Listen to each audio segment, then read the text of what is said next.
जय जोहार, नमस्कार। मैं हूं मयंक और मेरे साथ हैं अरविंद और हम लेकर आ रहे हैं स्टूडियो 7 प्रेजेंस रूबरू कला की बानी पावर्ड बाय विश्वा प्रोडक्शन है, जहां पर हम आपको मिलवाएंगे आपके चहेते छत्तीसगढ़ के सेलिब्रिटीज से। और आज जो हमारे साथ सेलिब्रिटी हैं, उन्होंने बॉलीवुड को 1500 से ज्यादा गाने दिए, सैकड़ों स्टेज शोज करके आपके दिलों में जगह बनाई और 4 बार बेस्ट सिंगर ऑफ छत्तीसगढ़ का अवार्ड अपने नाम किया। तो हम स्वागत करेंगे अनुराग शर्मा जी का। जय जोहार। बहुत बहुत स्वागत है भैया आपका। बधाइयाँ मैं अनुराग जी आपको इस चीज की देना चाहूंगा कि अभी अभी आपका कुछ समय पहले गाना आया जिस पर 3 मिलियन व्यूज उसने क्रॉस किए हैं यूट्यूब पर, पिया रे जिया रे। इसी से जुड़ा एक छोटा सा सवाल मैं ये पूछना चाहूंगा बधाई देने के साथ साथ कि पिया रे तो जिया रे, नहीं पिया होता तो क्या होता? मरा रे।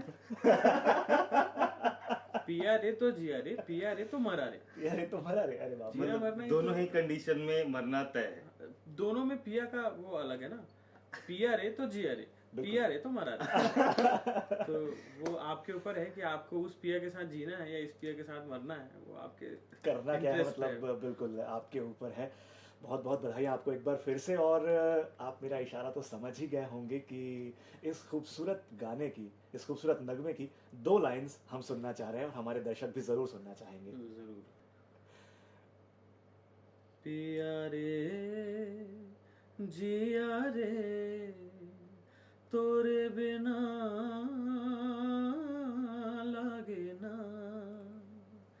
पिया रे जिया रे, तोरे बिना लागे ना। तोला पुकार थावे जान, मुरगोरा बदन, तोर बर डोल थे ये मान, ते आजा सजन। अंतस मांगरा तड़पत है जीरा, मन गोरे मोर बलम, तोर पिछु पिछु पिछु पिछु पिछु पिछु भागे ना। पिया रे जिया रे, तोरे बिना लागे ना। क्या बात, भाई वाह। क्या बात है, ये खूबसूरत सा गाना। अनुराग भैया, आप आज इस पोजीशन पर हैं, आप इस लेवल पर हैं। स्ट्रगल काफी रहा होगा, लेकिन एक ऐसी फिल्म आई थी आई लव यू, जिसमें एक गाना था जिसने यूट्यूब पर 80 मिलियन व्यूज टच किए हैं। मेरा इशारा आप बिल्कुल समझ रहे होंगे। उस गाने की हम 2 लाइंस सुनना चाहेंगे और हमारे दर्शक भी निश्चित तौर पर सुनना चाहेंगे। डेफिनेटली वो गाना मेरे लिए तो इनफैक्ट जो भी लोग उस फिल्म से जुड़े थे, चाहे हम एक्टर मन की बात करें, मन कुरैशी जी, या प्रोडक्शन हाउस की बात करें, या इंडिविजुअली मेरी बात करें, हम सबके लिए वो गाना बहुत बहुत ही इम्पोर्टेंट था। इनफैक्ट हॉलीवुड इंडस्ट्री के लिए ही वो गाना, मतलब वो फिल्म जो आई आई लव यू, जो फिल्म आई, तो उसके लिए मैं गाना गाने के लिए थोड़ा मूड सेट करना पड़ता है, तो मैं उसके दौरान आपको बता देता हूँ कि वो फिल्म इसलिए अभी इम्पोर्टेंट थी कि उसके पहले भी प्रोग्रामिंग जो है छत्तीसगढ़ी फिल्मों में या एल्बम्स के गानों में थोड़ी बहुत हुई, लेकिन उसको वैसा एक्सेप्टेंस नहीं मिला था। लेकिन आई लव यू ऐसी फिल्म थी जिसके सारे गाने जो है प्रोग्राम किए गए थे, और उसके ऊपर में अकॉस्टिक जो है सूरज महानंद जी ने ग्रुप वायलिन एंड फ्लूट, ये सारी चीज़ें कटक में जाके एड ऑन करवाई थी। तो उसको इतना प्यार मिला जनता का, और कहीं ना कहीं ऑलमोस्ट 16 साल से मैं प्लेबैक कर रहा हूँ एल्बम्स में, फिल्मों में, बट उस गाने से, उस फिल्म से एक नई पहचान मुझे मिली। उसमें एक खास बात और थी कि वो पहला गाना था जिसमें मोहन सुंदरानी जी, लकी सुंदरानी जी ने ये इनिशिएटिव लिया कि हम इसको रिलीज करेंगे तो इसमें सिंगर्स को ही क्रोमा शूट करके डाल देते हैं कि वो लिपसिंग कर रहे हैं। लाइक कोलावेरी डी एक जैसा अलग आया था, तो उसमें उन्होंने ये किया कि मेरा और चंपा निषाद जी जो जिन्होंने फीमेल जो पार्ट जिन्होंने गाया, तो उन्होंने हमारा जो है क्रोमा शूट करके उसको डाला। पहली बार वैसा डाला था यहाँ पे, और उसने मतलब व्यूज तो सबके सामने है। तो वो गाना ऐसा था, छम छम बोले पाँव के पैरी, खन खन खन के कंगना, चम चम चम के माथ के बिंदिया, तोर माया माँ सजना माया है मोला, रे तोर संगना माया है मोला रे, रे तोर संगना। कुहू कुहू कुहू के कार कोयलिया, प्रेम संदेश सुनावे, सर सर सर सर पवन झकोरा, गीत माया के गावे, माया है मोला ये तोर संगना, माया है मोला रे ये तोर संगना। क्या बात भाई वाह, क्या बात, क्या बात। Thank you. बेहद खूबसूरत। अब हमनला हमर देखैया मनला दर्शक मनला आपका घलो बता दे अनुराग भैया काकर संग माया है तोला। भाई शादी के 12 साल होए के बाद मैं ऐसे इंटरव्यू में बैठ के अगर आऊँ नाम लूँ तो फिर यही स्टूडियो में रहना चालू करेगा। अभिलाषा शर्मा है भाई मोर अर्धांगिनी के नाम। क्या भाई बात वाह, क्या बात है।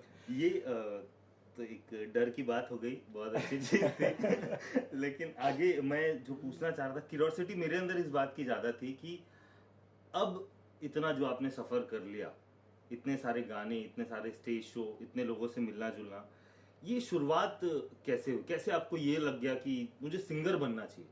क्योंकि मुझे नहीं लगता उस टाइम पे उतने लोग इस चीज के लिए आगे आते होंगे। नहीं, लोग मैं कहूँगा लोग म्यूजिक के लिए, आर्ट के लिए पागलपन तो तभी लोगों में उतना ही था। दुर्भाग्य ये था, या ये कहें आज का सौभाग्य ये है कि आज ज़्यादा इजीली प्लेटफॉर्म्स अवेलेबल हैं। आज यूट्यूब जैसा प्लेटफॉर्म है आपके पास, बहुत ही कम खर्चे में आप जो है अपने आप को लोगों के सामने प्रेजेंट कर सकते हैं। लोग पसंद करेंगे नहीं करेंगे वो एक अलग बात है। हमारे टाइम पे मतलब बहुत बुढ़ा नहीं हूँ मैं हमारे टाइम पे कहने का मतलब जब मैंने स्ट्रगल शुरू किया तो उस टाइम पे ऐसा नहीं था। उस समय आपको म्यूजिक डायरेक्टर और म्यूजिक कंपनीज जो हैं उनके साथ ही कोऑर्डिनेशन और रिलेशन बनाने में इतना टाइम आपका बीतता था, आपको कदम कदम पे खुद को प्रूव करना पड़ता था। अगर मैं अपनी बात कहूँ तो मुझे इस बात को एडमिट करने में कोई मतलब वो नहीं है कि छत्तीसगढ़ में मेरे से सीनियर कोई ऐसा सिंगर नहीं है जिसके लिए मैंने डमी कोरस नहीं गाया होगा। मैंने सबके लिए कोरस गाए, क्या बात। सारे सिंगर्स, क्योंकि मेरी फैमिली में कोई म्यूजिक से था नहीं। मुझे मतलब ये होता ना, अगर आपकी फैमिली में कोई है और आपके पिताजी गाते हैं या कोई बड़े भैया गाते हैं तो उनको पता होता है जो सीढ़ियाँ वो खुद जो है या रास्ता वो तय कर चुके होते हैं, आपको बोलते हैं कि बेटा ये शॉर्टकट है, यहाँ से जा। वो मुझे कभी नहीं मिला इंडस्ट्री में, क्योंकि फैमिली में कोई म्यूजिक से था नहीं। तो मैं सबसे पहले मेरी शुरुआत हुई ऑर्केस्ट्रा में। मैं हिंदी छत्तीसगढ़ी, मैं हूँ छत्तीसगढ़िया, लेकिन गाने में शुरू से थोड़ा क्लासिकल और गज़ल और बॉलीवुड नंबर्स में मेरे को इंटरेस्ट था। तो मैं एक कंपटीशन हुआ था जब मैं फर्स्ट ईयर में था, इन 2003 आई गेस, हाँ। तो जलजला उसका नाम था जलजला ही था एक तरीके से मेरे लिए तो उसमें मेरा सिलेक्शन हो गया और उस शो में मेरा गाना था, मुझे अच्छे से याद है, 9th नंबर पे मेरा सॉन्ग था। और 7वें नंबर पे सुभाष स्टेडियम में वो शो था, काफी बड़ा शो था उस समय के हिसाब से। 7वें नंबर पे कॉलेज के कुछ बहुत ही गुणी छात्रों ने जो है पथराव शुरू कर दिया वहाँ पे। अच्छा। तो 7वें नंबर पे वो शो जो है बंद करना पड़ा और मेरा गाना 90 नंबर पे था। तो बट ऑफ कोर्स मैं गा नहीं पाया, लेकिन मैं 2 बार जो ऑडिशन मैंने दिया तो जो उस ग्रुप के जो डायरेक्टर थे जैनुल हक और मेरे बड़े भैया शेख अमीन जी, मैं बड़े भाई जैसे ही मानता हूँ, बड़े भैया ही हैं मेरे को, तो वो उस टीम के लीड सिंगर थे। तो उन्होंने मुझे सुना था ऑडिशन में। फिर मैं काफ़ी हिम्मत करके, मैं बड़ा शर्मीला टाइप का था भी और भी हूँ थोड़ा बहुत, अभी पहले इतना ही लेकिन हूँ तो मैं काफ़ी हिम्मत करके गया कि मैं सर गाता हूँ और आप लोगों के साथ गाना चाहता हूँ। तो बोले तो वो तड़प तड़प वाला लड़का है, ठीक है इसको रखते हैं अपन, देखते हैं। तो वहाँ से मेरी शुरुआत हुई। उस दौर पे जब मैं बोलता था कि मैं रफ़ी साहब के गाने गाऊंगा तो हंसते थे सब, रफ़ी साहब गाएगा तो जी, तो टाइम लगता है। तो बिल्कुल। तो आप सोचिए ऑर्केस्ट्रा में भी रफ़ी साहब के गाना गाने के लिए मुझे स्ट्रगल करना पड़ा। उस समय मुझे 2 गाने मिलते थे, निकम्मा किया और बर्दाश्त नहीं कर सकता। के लोग बोलते थे कि तू केके जैसा साउंड करता है, तो शान और के। और एक गाना जो लोग बोलते थे मैं बड़ा अच्छा गाता हूँ, वो था तड़प तड़प की। तो उस दौर पे ज्यादातर शोज जो हैं शादियों में होते थे, तो आप किसी की शादी में जाके तड़प तड़प के तो गा नहीं सकते।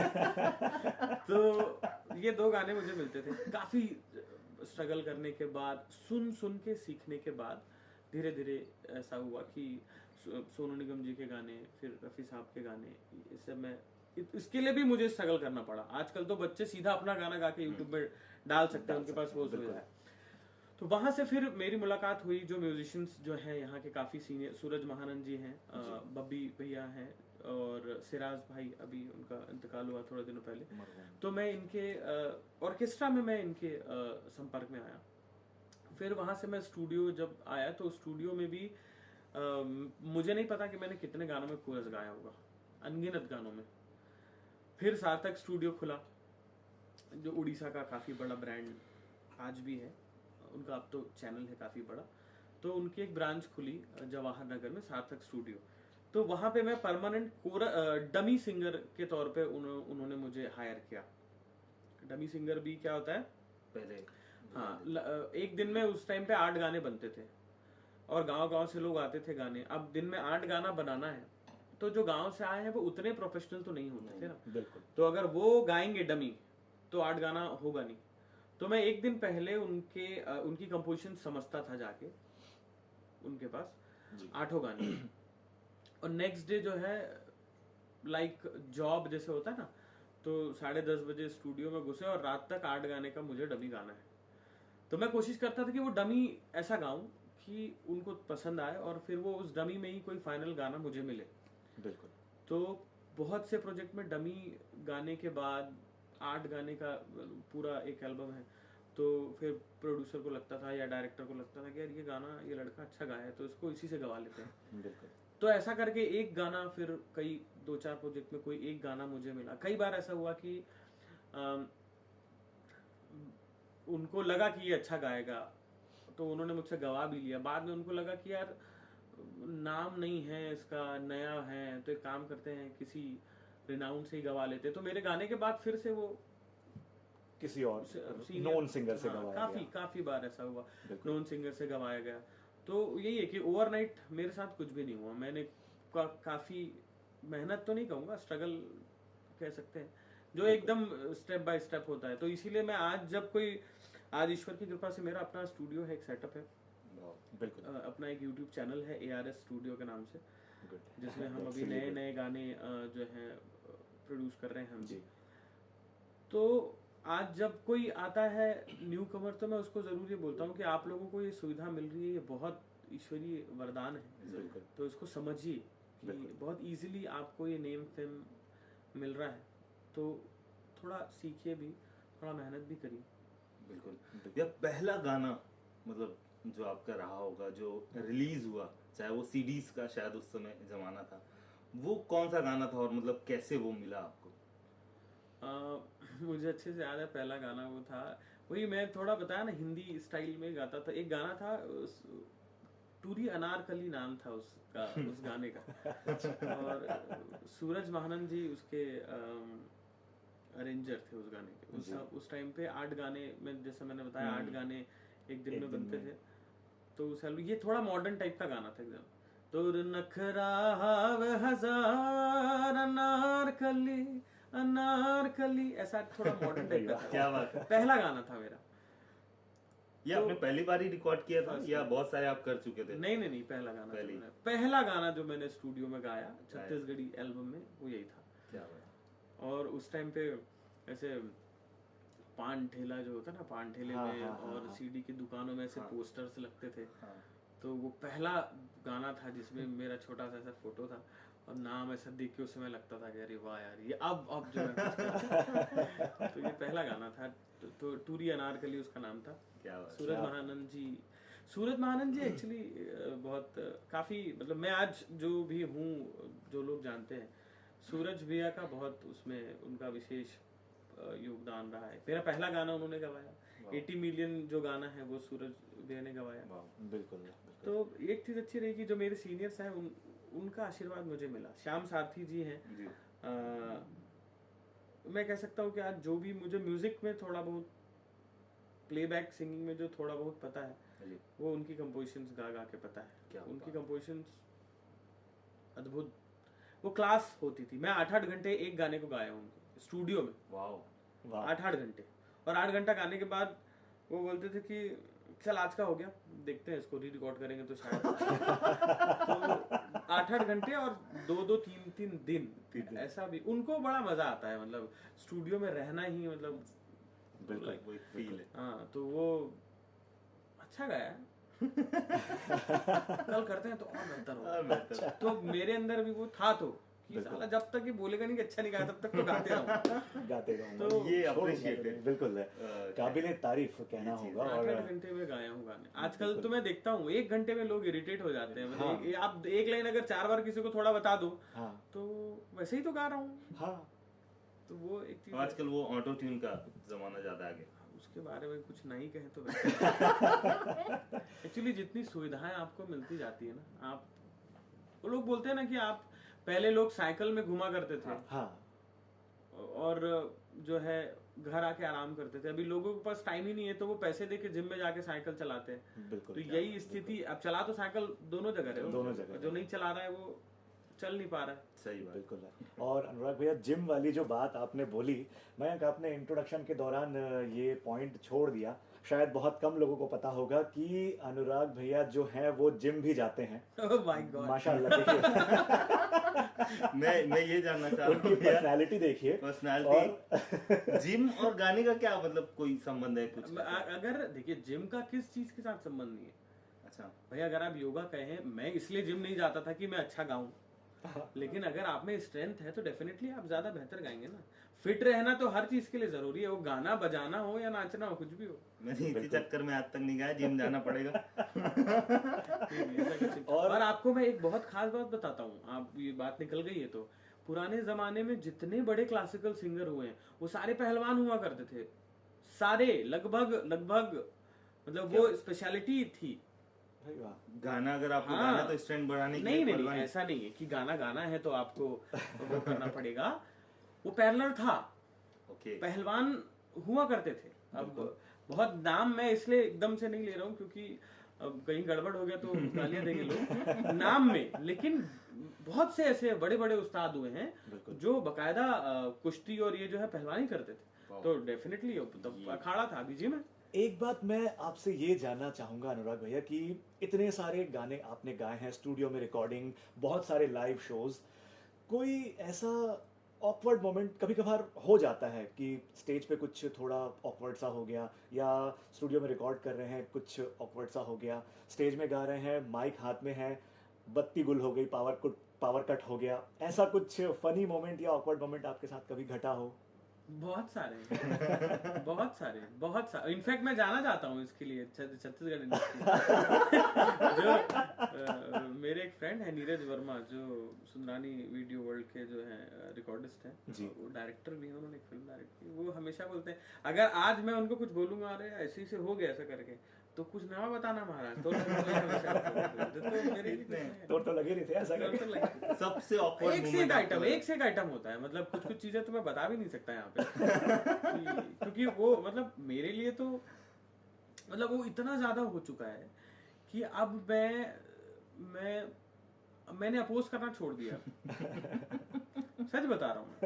अब मुझे ऐसा लगता है कि अब अपोज भी करूंगा सोशल मीडिया में तो लोगों को साला ये तो जब देखो इसी के साथ ऐसा क्यों होता है, तो मैं ही जो है हर बार जो है, तो मैंने बोलना भी छोड़ दिया। अभी लोग बोलते हैं अरे ये ऐसा हो गया, आपने कुछ रिएक्ट नहीं किया। मतलब हो गया कुछ नया बता, जो होना था वो हो गया। मतलब क्या कहूँ मैं। जाने दो। एक आध कोई याद आ रहा हो आपको? और चूंकि हर इंसिडेंट दो पक्ष से जुड़ा होता है, बिल्कुल। तो चूंकि दूसरे पक्ष को बुरा ना लगे इसलिए मैं शेयर नहीं करता। लेकिन बहुत एक बार तो एक इतना बड़ा हिट हुआ था कि प्रमोद भाई हैं हमारे फ्लूटिस्ट हैं, हाँ हाँ तो वो भी लंबे बाल ऐसे रखते थे, बिल्कुल और मैं भी लंबे बाल रखता था, और हम दोनों ने काफी साथ में शो किया है। बिल्कुल। तो ये इसलिए बता रहा हूँ क्योंकि प्रमोद भाई बहुत जॉली आदमी, वो बुरा नहीं मानेंगे। बिल्कुल। वो दूसरा पक्ष भी मैं हूँ ये मान के चलिए। तो हम बैठे हैं स्टेज पे बढ़िया एकदम, और दोनों के बाल एकदम बड़े, मैं गा रहा हूँ और वो फ्लूट बजा रहे हैं एकदम, और फिर हम उतरे शो जो है खत्म होने के बाद और दोनों साथ में खड़े, तो एक बंदा आया और वो प्रमोद भाई को पता नहीं जानता था या क्या उसको था। मैं खड़ा हूँ बगल में, प्रमोद भाई खड़े, प्रमोद भाई को बोलता है क्या गा रहे थे भैया? कमाल गा रहे थे। वो बांसुरी वाला ना लेकिन थोड़ा कमजोर है, बांसुरी वाला थोड़ा, आप क्या गा रहे थे? और मैं खड़ा हूँ, प्रमोद भाई हम दोनों एक दूसरे को देख रहे, दोनों के बाल ऐसे पड़ गए। तो गेटअप के कारण भी कई बार होता है। एक बार एक शो में गया था, अब मेरे बाल बड़े बड़े थे तो उस समय मैंने कटवा दिए। अच्छा, होता ना कुछ चेंज करना ऐसा। अब उस शो में अनुराग शर्मा नाइट है, मैं गया हुआ हूँ बढ़िया, और एक हॉल है जहाँ विधायक महोदय बैठे हुए हैं, उनके पूरे लोग बैठे हैं। मैं भी, अब मेरी आदत है ही नहीं वो, मतलब अपन सिंपल आदमी है तो अपन ऐसे ही बैठे हुए चुपचाप जाके, और इधर वो गांव के सरपंच और सरपंच सदस्य, अब मैं बैठा हूँ, सब नाश्ता चल रहा है, और इधर सरपंच महोदय बोल रहे हैं कितना बड़ा कलाकार है यार, विधायक महोदय आ गए, अभी तक आए नहीं। उसको देखा तो यहीं बैठे, वो मेरा वो गेटअप एक्सपेक्ट कर रहा था। अच्छा, वेट भी मैंने उस समय जो है वेट काफी लॉस हुआ था जिम तो 8-10 किलो वजन कम हो गया था, स्लिम और बाल छोटे, तो आप कम एज के लगते हो ना। अब वो उसको लगा कोई होगा बैठा है, अब वो बोल रहा है उसको। अच्छा, उनका एक विशेष अपने सीनियर्स के लिए तो सब सभी में प्रेम और वो होता है। अब वो भाई टेंशन में बोले विधायक महोदय आके बैठ गए, ये आर्टिस्ट नहीं है, अभी तक आया नहीं है यार, ये अनुराग शर्मा कौन है बोले। तो मैं देखा ऐसे करके, फिर थोड़ी देर बाद फिर जिसने मुझे बुक किया था वो आया, माला वाला लेके आया, जब उसने पहनाया, अरे भैया ऐसे करके वो विलाया, तो मेरे को देख कैसे कर, अरे भैया सॉरी आपके बाल जो है कट गए, मैं पहचान नहीं पाया। बोला कोई बात नहीं यार, आपकी जगह कोई और होता, अगर उसको भी ये मतलब लगता कि आया ही नहीं आर्टिस्ट, हाँ, और चीफ गेस्ट आ गए हैं, तो उसके मन में भी होता, शायद आपकी जगह में होता तो मैं भी यही सोचता। तो एक मन को लेके इतने सारे इंसिडेंट्स होते हैं। अच्छा, आधे से ज्यादा लोगों को लगता है कि, आधे से ज्यादा लोगों को बीए फर्स्ट ईयर मेरी लगता था एक्टिंग में नहीं। लोग मेरे को बोलते थे अरे भैया वो तो आप बीए फर्स्ट ईयर में आप हीरो। मैं बोला नहीं हूँ भाई।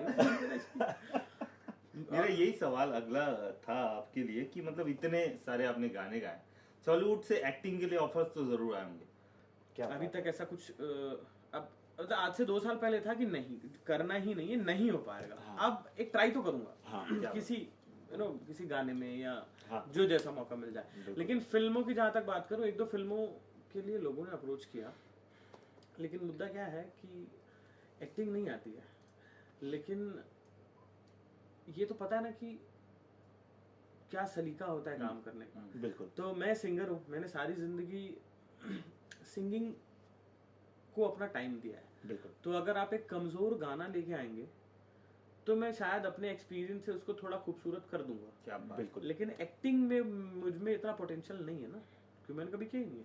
तो एक्टिंग में तो मैं तभी कर पाऊंगा जब मुझे कोई ऐसा इंसान मिले जो मुझसे वो करवा ले। राइट, बिल्कुल। आप आके बोलोगे कि भैया एक्टिंग कर लो, तो मुझे पता है कि भाई मैं तो कर लूंगा, तू डायरेक्शन कैसे करेगा। तो उससे अच्छा है कि मैं एक्टिंग ही ना करूँ ना। ठीक बात। तो वो चीजें इसीलिए जो है कि मुझे अपने पे तो था ही नहीं भरोसा, सामने वाले पे भी नहीं था कि ये मेरे से करा लेगा। तो मैं बोला भैया वो बिल्कुल, वो कुछ इतने रिनाउंड एक्टर्स हमने बॉलीवुड में देखे हैं कि बिल्कुल जिन्होंने सिंगिंग से एक्टिंग में हाथ पैर मारा है, कदम रखे हैं, बिल्कुल। और सक्सेस भी हुए हैं काफी और काफी नहीं भी हुए। मुझे नहीं लगता किशोर जी को छोड़ उनको के छोड़ के और कोई नहीं सक्सेस कहाँ हुआ। सही बात। वो इकलौते इंसान थे जिन्होंने जैसी एक्टिंग की वैसा ही गाना गाया। उसके बाद मुझे नहीं लगता कि कोई उतना सक्सेसफुल हुआ। भैया एक रैपिड फायर हम आपके साथ अच्छा, करेंगे। ऐसा कुछ भी है? हाँ जी, बिल्कुल। छोटा सा है, मतलब आपको ज्यादा तकलीफ होगी नहीं, और ये ऐसा है कि आपको कुछ हम नाम कहते जाएंगे, आपके दिमाग में उस नाम को लेके, उस शख्स को लेकर के जो पहली चीज माइंड में आ रही है, सिर्फ आप एक वर्ड में जो भी आप कहना चाहें वो कह सकते हैं। तो the first name Anurag Sharma. Struggler. Anuj Sharma. Superstar. Anukriti Chauhan. Beauty. Prakash Awasthi. बड़े भैया। नीलकमल वैष्णव। टीयर्स। उसको मैं एक्सप्लेन कर सकता हूँ। हाँ, क्यों नहीं। नीलकमल जी का एक गाना, 2 गाने हैं जो मतलब मैं रोया हूँ उसको सुन के। मुझे आज भी याद है, मेरे बेडरूम में मैं उनका एक गाना है, मैं गाता हूँ 2 लाइन, मैं नॉर्मली Sure. मैं बोलता नहीं, बट वो गाना आप सोचिए कि वो गाना मेरे कितना क्लोज है। मैंने 2008 में अपना एक ग्रुप शुरू किया, हम लाइव शोज करते वहाँ से ये चला आया। उनका एक भजन है माता का, और नीलकमल वैष्णव, मतलब फील यार, मतलब कमाल जरूर। कमाल।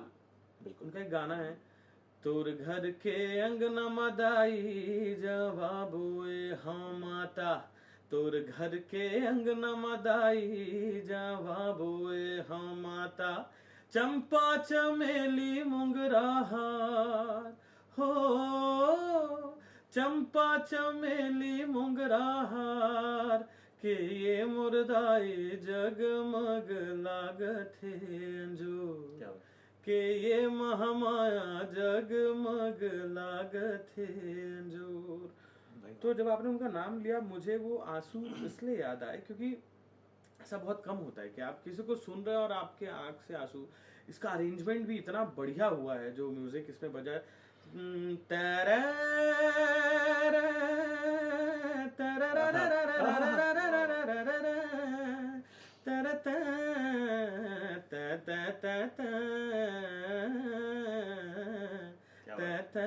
तो इतना प्यारा है वो।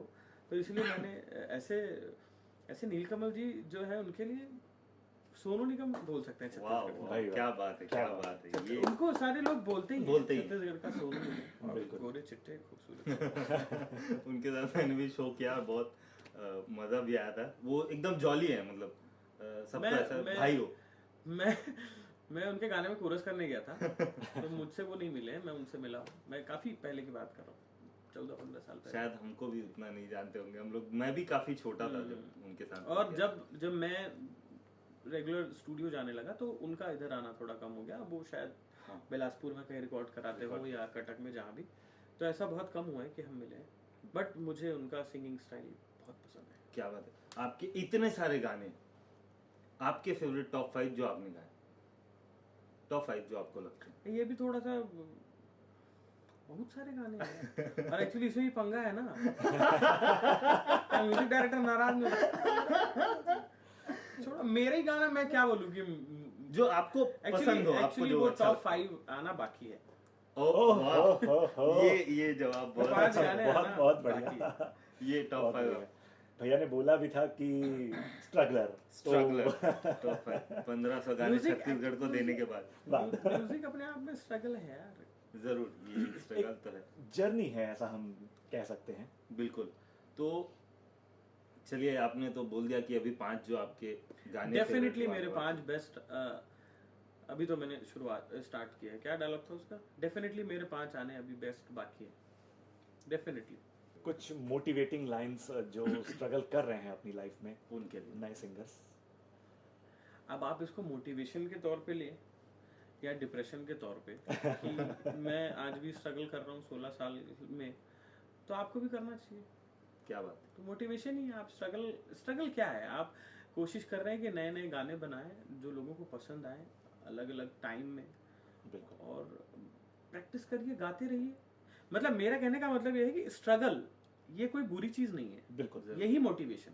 क्या बात है। आप स्ट्रगल करिए, और अब तो इतना बेहतर आप लोगों के पास YouTube जैसा YouTube है, डिजिटल प्लेटफॉर्म्स हैं। आप स्पॉटिफाई, विंग्स, गाना स्पॉट, जहां आप चाहें आपके गाने आप बहुत इजीली प्रमोट कर सकते हैं। बिल्कुल। टिकटॉक गया तो ये आ गया, अभी रील्स, इंस्टा। तो मैं यही कहूंगा कि आपके पास अथाह साधन है बहुत खुद सारे। को प्रमोट करने के। बस खुद को इस लायक बना लीजिए कि कुछ ऐसा प्रोड्यूस करें जिसको आप प्रमोट कर सकें बिना हिचके। क्या बात है। बिल्कुल। या एक कोई आपका फेवरेट गाना जो आप गाना चाहें? अभी रिसेंटली मैंने ये लिखा भी है, मैंने खुद ही कंपोज भी किया है, मैंने गाया भी। अभी रिसेंटली रिलीज हुआ है 1 हफ्ते पहले, कारी कजरेरी इस गाने का नाम है। और इसकी भी खास बात ये है कि अभी जो हमने रिलीज किया है, ये इसका अरेंजमेंट स्टाइल जो है वो थोड़ा बॉलीवुड स्टाइल है। एक आध महीने में जब हम शूट कर पाएंगे तो हम, ये बेसिकली कर्मा है, तो हम इसको कर्मा रिदम प्रॉपर, जो नागपुरिया टाइप का जो रिदम है, उसमें हम रिलीज करेंगे। वाह। तो ये गाना है। कारी कजरेरी तोर नैना गोरी मन मा मोर बस गे तोर रूप चोरी चोरी कारी कजरेरी तोर नैना गोरी मन मा मोर बस गे तोर रूप चोरी चोरी तही मोर जिंदगी के हो गे रे आधार तोर बिन सुनना है सारा संसार जबले में देखे तोला मोला गोरी प्यार हो गे रे